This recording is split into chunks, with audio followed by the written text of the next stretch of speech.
Hello guys, तो मैं Sophia personal tutor से आपके लिए केमिस्ट्री की एक और नई वीडियो के साथ में। तो हम यहाँ पर अब पढ़ने वाले हैं, हम पढ़ रहे हैं 2020 का केमिस्ट्री का क्वेश्चन पेपर और उसी को हम सॉल्व कर रहे हैं।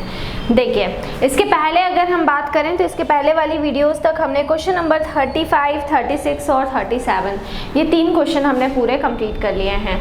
ये मेजर क्वेश्चन थे क्योंकि मैंने जो आपको 2020 का पेपर सॉल्व करवाना स्टार्ट किया है वो पीछे की साइड से स्टार्ट करवाया है। तो ये तीनों ही क्वेश्चन मेजर क्वेश्चन थे और इनके ऑप्शन में भी एक और क्वेश्चन थे, तो वो मैंने आपको पूरा कम्प्लीटली ये जो 2020 का क्वेश्चन पेपर है ये मैं आपको पूरा करवाने वाली हूँ। लेकिन सबसे पहले हमने फोकस किया है जो हमारे मेजर क्वेश्चंस हैं उनके ऊपर हमने सबसे फर्स्ट फोकस किया है। अब अगर हम यहाँ पर बात करें तो क्वेश्चन नंबर 37, 36 और 35 हो चुका है। मैं अब यहाँ पर अपना अगला क्वेश्चन मतलब कि क्वेश्चन नंबर 34 प्रोसीड कर रही हूँ। अब यहाँ से थोड़ा लेवल कम हो जाएगा, यहाँ से आपको 3 मार्क्स के जो क्वेश्चन हैं, 3 नंबर के जो क्वेश्चन हैं वो हैं, ठीक है। तो यहाँ पर हम अब जो क्वेश्चन लेंगे वो 3 मार्क का क्वेश्चन रहेगा, ठीक है। हमारा सेक्शन सी के क्वेश्चन ये हैं और उसके पहले वाला जो सेक्शन था हमारा क्वेश्चन नंबर 35, 36 और 37 वो सेक्शन डी था। तो chemistry class 12th 2020 question paper, ठीक है, यही सॉल्व करना है हमको। और क्वेश्चन नंबर 34 हमें स्टार्ट करना है, ठीक है। तो क्वेश्चन आपको आया था, तो क्वेश्चन नंबर 34 सीबीएसई क्लास को आया था एक न्यूमेरिकल, और वो न्यूमेरिकल था calculate the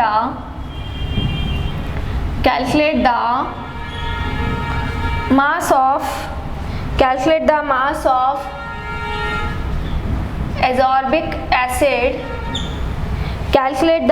of ascorbic acid, bracket में लिखेंगे molar mass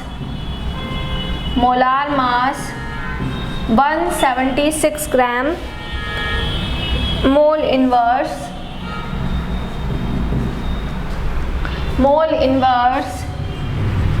to be added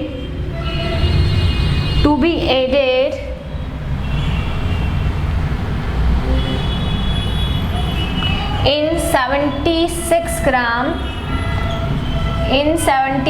gram of 75 gram of acetic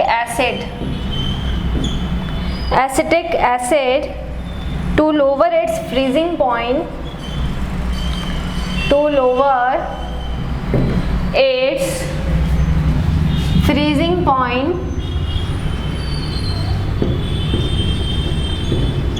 ठीक है, freezing point by 1.5 degree Celsius और 3.9 kg Kf is equals to 3.9 kg mole inverse. तो बेटा ये आपका क्वेश्चन है, बहुत ही इजी सा क्वेश्चन है, कोई बहुत ज़्यादा आपको इसमें दिमाग नहीं लगाना है। तो ये जो आपका क्वेश्चन आया था ये बहुत इजी आपका क्वेश्चन है, क्योंकि इसमें आपको इतना कुछ ज़्यादा दिमाग लगाने की ज़रूरत नहीं है। सारी चीज़ें आपको सीधे सीधे दे दी गई थी, बहुत इजी पेपर था हमारा, क्योंकि सारी चीज़ें सीधी सीधी थी, कुछ भी इसमें दिमाग लगाना नहीं था। अब देखिए इसके अंदर हम अगर देखें तो सबसे पहले तो यहाँ पर हमारा पहला फोकस जाता है, फोकस नंबर 1 कि हमें फ्रीजिंग पॉइंट बोला गया है। तो सबसे पहले तो हमें फ्रीजिंग पॉइंट यहाँ पर निकालना रहेगा। तो जैसे ही फ्रीजिंग पॉइंट पे दिमाग जाती है, सोल्यूशन चैप्टर है ये हमारा, तो फ्रीजिंग पॉइंट में हमारा सबसे पहला कॉन्सेप्ट माइंड में क्या आता है, depression in freezing point. So depression in freezing point का फॉर्मूला हमको यहाँ पर मालूम होना चाहिए। So depression in freezing point का फॉर्मूला होता है del TF is equals to KF into में M। ये रिलेशन होता था, डिप्रेशन एंड फ्रीजिंग पॉइंट का डेरिवेशन हमने पूरा डिराइव किया है। तो ये वाला बच्चों, ये वाला जो है वो डेरिवेशन होता है del TF is equals to में KF इंटू में M। अब यहाँ पर इस फॉर्मूले को ही हम एक्सपांड अगर कर लेते थे तो यहाँ पर M मतलब कि मोलालिटी, और मोलालिटी की जगह पे हम ये फॉर्मूला रख देते हैं। क्लियर है ना। मोलालिटी की जगह पे हम ये फॉर्मूला लग देते हैं, और क्योंकि सारी चीज़ें अगर ग्राम में दे रखी है तो मोलालिटी के अंदर इसको हमें 1000 से मल्टीप्लाई करना पड़ेगा। तो हमें जो फॉर्मूला लगाना है बच्चों, वो फॉर्मूला हमको ये वाला फॉर्मूला लगाना है। ये हमारा फॉर्मूला रहेगा जो हमें पुट करना है। अब इस फॉर्मूले के अंदर जितनी भी चीज़ें हैं, सबसे पहली चीज़ क्वेश्चन को पढ़ो। क्वेश्चन में कौन से फॉर्मूले का यूज़ हो रहा है, क्वेश्चन में कौन से कॉन्सेप्ट का यूज़ हो रहा है, सबसे पहली जो चीज़ आनी चाहिए दिमाग में वो यही चीज़ आनी चाहिए कि कौन सा कॉन्सेप्ट लग रहा है, कौन सा फॉर्मूला लग रहा है।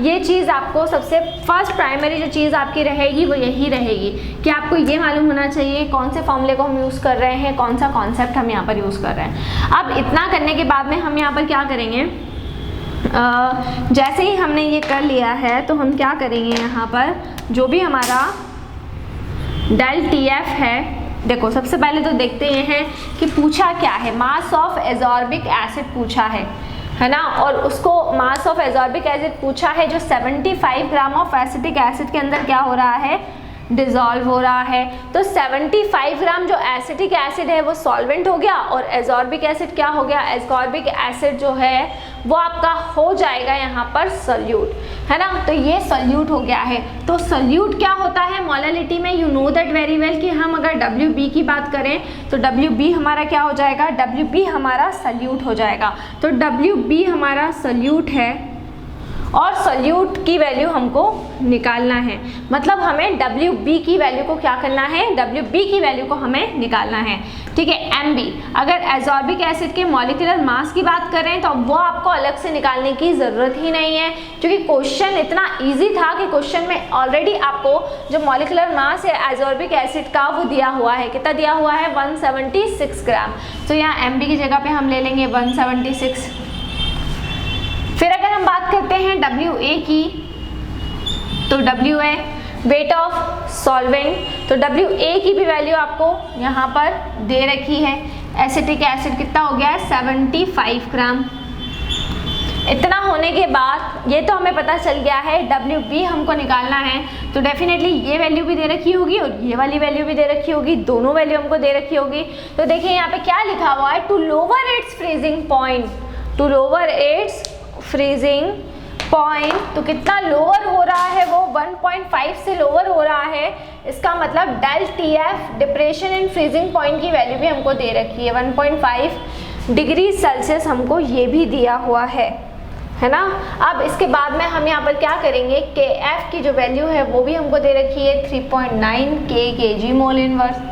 तो सारी वैल्यू हमको दे रखी है, केवल हमको WB निकालना है। तो सोच सकते हैं आप कितना इजी क्वेश्चन था कि सारी वैल्यूज गिवन थी, बस डायरेक्टली फॉर्मूले के अंदर जाके पुट करना है और पुट करके हमें वैल्यू निकाल लेना है। तो डेल TF की जगह पे हम रख देंगे 1.5, KF की जगह पे हम रख देंगे 3.9, WB की जगह हमें वैल्यू निकालनी रहेगी 1000 एज इट इज आ जाएगा। MB की जगह पे हम रख देंगे 176 और WA की जगह पे हम रख देंगे 75, है ना। अब बस कुछ भी नहीं करें, बहुत इजी बनाते हैं इसको, WB को सिंगल करते हैं। जब WB सिंगल होगा तो सारी वैल्यूज जो भी है उसको हमें 1.5 के पास में फेंकना पड़ेगी। ठीक है, क्लियर। सो 1.5 के पास में सारी वैल्यूज लेके आते हैं, तो यहाँ आ गया ये 1.5, 176 डिवाइड का था इधर आके मल्टीप्लाई में, और 75 भी डिवाइड का था इधर आके मल्टीप्लाई में। 3.9 WB के साथ मल्टीप्लाई में था, इधर आके डिवाइड में, और 1000 भी डिवाइड में आ गया। डेसिमल से डेसिमल कैंसल, ठीक है ना, डेसिमल से डेसिमल क्या हो जाएगा, कैंसिल हो जाएगा। उसके बाद में हम क्या करेंगे, 5 3 15 सॉरी, और 5 2 10 और 2 0, 3 1 3, 3 1 3, 3 3 9, ठीक है ना। फिर और कट कर दें, देखो 5 4 20 और 0, 5 1 5, या 25 के टेबल से डायरेक्टली काट देते, 25 8 25 8 200 और 25 3 75, ठीक है। और कट रहा है ये 4 2 8, 4 4 ज़ा 16, 4 4 ज़ा 16, 2 1 ज़ा 2, 2 2 ज़ा 4, 2 2 ज़ा 4, तो कितना बचा 66 अपॉन में 13। बहुत इजी देखिए कितनी इजी कैलकुलेशन थी इसकी, एकदम इजीली हमने पूरा कट कर दिया है। अब हमारे पास में बच रहा है 66 अपॉन 13, है ना। अब 13 5 ज़ा कितना होता है, अगर डिवाइड करें तो देखिए 13 5 ज़ा होता है 65। 1 बचा यहाँ पे से कैंसिल, यहाँ पॉइंट लगाया, यहाँ एक जीरो बढ़ाया, अभी भी छोटी वैल्यू है, एक और जीरो बढ़ाया, एक और जीरो बढ़ गया। अभी कितने टाइम्स में जाएगा, सीधे 8 टाइम्स में जाएगा। तो आपकी WB की वैल्यू कितनी आ गई है, WB की वैल्यू आ गई है 5.08 ग्राम। बेटा कितने 2 से 3 मिनट का ये आपका क्वेश्चन था, ठीक है, जो आपका कंप्लीट हो गया है। बहुत ही इजी, सीधे आपको बस वैल्यू पुट करनी थी, कोई कॉन्सेप्ट नहीं लगा, कोई एडिशनल चीज़ नहीं दी गई थी, सीधा क्वेश्चन था और सीधे उसका आंसर निकालना था, ठीक है ना, क्लियर। तो ये हमारा फॉर्मूला हमने यहाँ पर पुट किया और डायरेक्टली सीधे हमने ये क्वेश्चन सॉल्व कर लिया है। अब इसके बाद में क्वेश्चन नंबर, ये तो था हमारा 34, इसके बाद में हम करेंगे क्वेश्चन नंबर 33, जो कि एक थ्योरेटिकल क्वेश्चन आपको दिया हुआ है। तो क्वेश्चन नंबर 33 को हम नेक्स्ट क्वेश्चन में सॉल्व करने वाले हैं, नेक्स्ट वीडियो में सॉल्व करने वाले हैं। इसके ऑप्शन में कोई क्वेश्चन नहीं था, ये सिंगल 1 मैन आर्मी क्वेश्चन था, ये आपको अटेम्प्ट करना ही करना था और बहुत इजी था। तो मुझे लगता है कि जितने भी बच्चों ने 2020 में पेपर दिया था, अगर उन्होंने सोल्यूशन थोड़ा भी पढ़ रखा है तो आसानी से ये न्यूमेरिकल उनसे सॉल्व हो गया होगा, क्योंकि इसमें कोई कॉन्सेप्ट नहीं लगे थे, ठीक है ना। तो नेक्स्ट वीडियो के अंदर मैं आपको और कुछ टॉपिक्स करवाने वाली हूँ, हम और कुछ क्वेश्चंस को कंप्लीट करेंगे। सो इसी तरह से जुड़े रहिए हमारे साथ में, वीडियोज़ को लाइक करते रहिए, चैनल को सब्सक्राइब करना ना भूलें। कोई भी डाउट, कोई भी क्वेरी हो उसे आप कमेंट बॉक्स में डाल सकते हैं। और अगर आप हमसे ऑनलाइन होम क्लासेस पढ़ना चाहते हैं तो हम आपको ऑनलाइन होम क्लासेस की फैसिलिटी भी प्रोवाइड कर रहे हैं। हमसे ऑनलाइन होम क्लासेस पढ़ने के लिए डिस्क्रिप्शन में जाकर सारी डिटेल्स ले लें और हमसे कांटेक्ट करें। घर पर रहें, सुरक्षित रहें, बाहर ना निकलें, बहुत ज़रूरी हो तो ही बाहर निकलें। Stay home, stay safe and study hard. दूसरी चीज़, मैंने आपको 11th-12th का कंटेंट पूरा करवा दिया है। मैंने आपको 10th और 9th की अगर हम बात करें तो 9th का पूरा केमिस्ट्री कवर अप करवा दिया है। और अगर मैं 10th क्लास की बात करूं तो 10th में भी मैंने आपको कंप्लीट करवा दिया है। 10th की अगर हम बात करें तो 2 चैप्टर हमने कंप्लीट कर लिए हैं। सो प्लेलिस्ट के फोल्डर में जाकर वो भी आप पढ़ सकते हैं। उसके अलावा आपको कुछ भी डाउट, कोई भी क्वेरी अगर आता है किसी भी पर्टिकुलर टॉपिक में, तो वो पर्टिकुलर टॉपिक आप बिल्कुल डाल सकते हैं कमेंट सेक्शन में, वो टॉपिक मैं आपको डेफिनेटली पढ़ाऊँगी। और अगर आप हमसे ऑनलाइन क्लासेस पढ़ना चाहते हैं तो वो भी आप हमसे पढ़ सकते हैं। सो घर पर रहें, 2020 में 2020 का पेपर सॉल्व करें और ज़्यादा से ज़्यादा इस टाइम को यूटिलाइज़ करें।